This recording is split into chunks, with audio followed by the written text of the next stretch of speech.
Alors, on vient de voir le tirage au sort de la Coupe du Monde 2026, justement, pour la première fois en Afrique.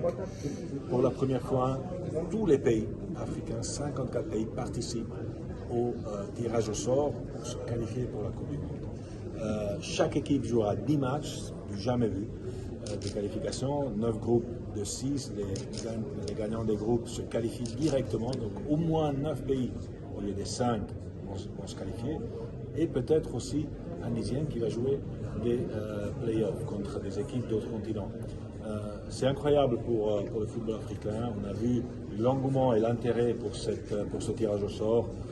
Félicitations à la Côte d'Ivoire de nous avoir permis de l'organiser ici, formidable. Tout d'abord,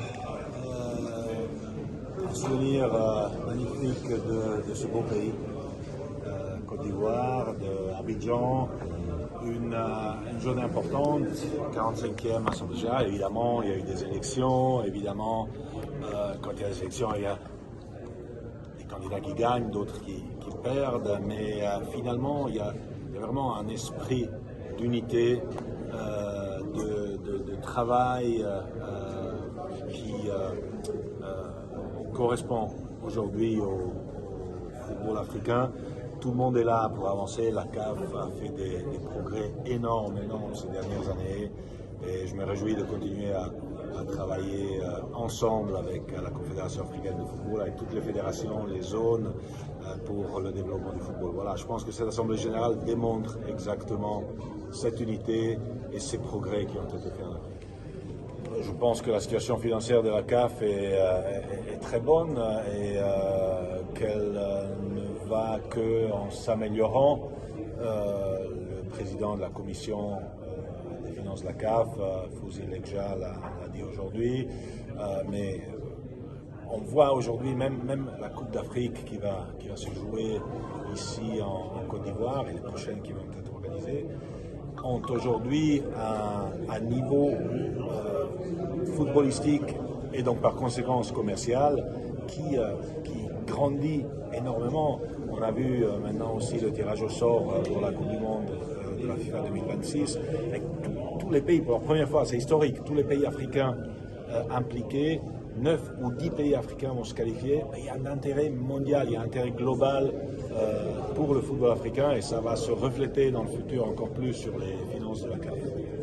Positivement, évidemment.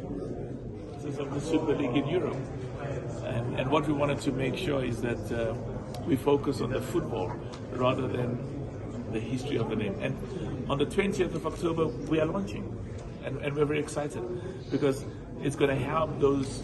It starts with the 8, but it's going to include the top ranked countries, football clubs in Africa next year, and there'll be more money for the players, more money for the clubs. And it will contribute to African football being very successful and globally competitive. So 8 teams first? Initially, yeah. Maybe more? No, definitely. I think next year the number will be 24. Yeah, all over Africa. Okay. President, do you solve the Lagardère problem? Yes, we gave them $25 million and we'll be giving them the last $25 million at the end of the year. And what we want is the money that comes from football to go to the players, the money that comes from football to go to development, the money that comes from football, the employees, the staff, the club owners, make sure that they can make a living out of football, and rather than the money going to, bureaucracies and places it shouldn't be. So I'm very excited. And of course, you saw Côte d'Ivoire. We were saying that next year, Idris said to me, President, Côte d'Ivoire will be in the finals of the AFCON. Beautiful.